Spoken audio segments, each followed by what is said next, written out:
Hi guys, कैसे हैं आप सभी। चलिए आज हम लोग लेक्चर नंबर 8 की तरफ चलते हैं। अकाउंटिंग प्रिंसिपल 7 प्रिंसिपल हम लोग डिस्कस कर चुके हैं।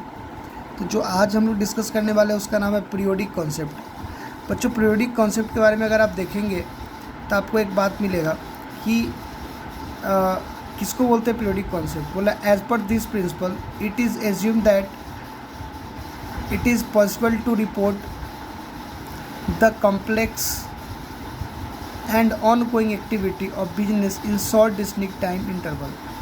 तो इसका मतलब क्या हुआ, बोला कि ये प्रिंसिपल हमें ये बताता है कि आपको एक शॉर्ट टर्म इंटरवल में रुक के जो भी फिनेंशियल रिपोर्ट है, जो भी जटिल इन्फॉर्मेशन है, उन सारे इन्फॉर्मेशन को एक निश्चित समय के बाद देना है। बच्चों, यही कॉन्सेप्ट हमें यह सिखाता है कि आप एक फिनेंशियल ईयर या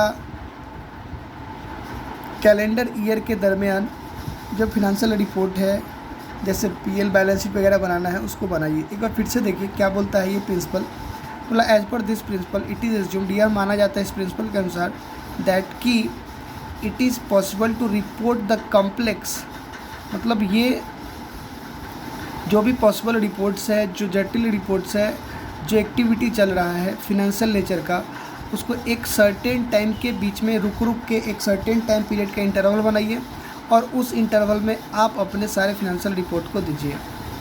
ठीक है बच्चों, उसके बाद आगे आप देख सकते हैं आपके पास जो नेक्स्ट प्रिंसिपल है उसका नाम है फुल डिस्क्लोजर प्रिंसिपल।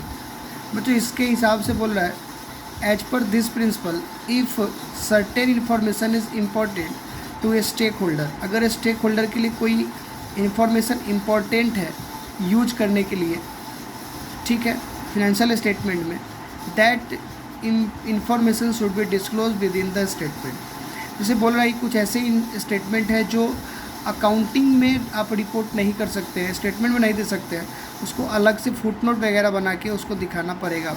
जैसे मान लो किसी प्रॉपर्टी पे सूट फाइल है कोर्ट में और वो केस चल रहा है, तो वो रिपोर्ट आप तो दिखा नहीं सकते बैलेंस शीट में, तो लेकिन वो इम्पॉर्टेंट होता है कि हमारे फर्म में फर्म के पास इतना का संपत्ति है, तो उसे दिखाने के लिए आप क्या कर सकते हो, नीचे में एक नोट लिखेंगे, फुट नोट बना के आप उस इन्फॉर्मेशन को देना पड़ेगा।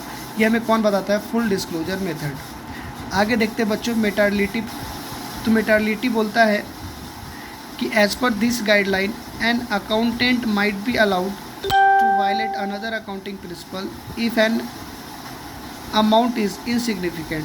बोल रहा है कि अगर कोई छोटा सा रकम है, बहुत बड़े ट्रांजेक्शन कर रहे हैं और छोटा सा रकम आपको जो रकम कोई फ़र्क नहीं करता है फर्म के लिए, ऑर्गेनाइजेशन के लिए, तो आप उस प्रिंसिपल को हटा सकते हैं।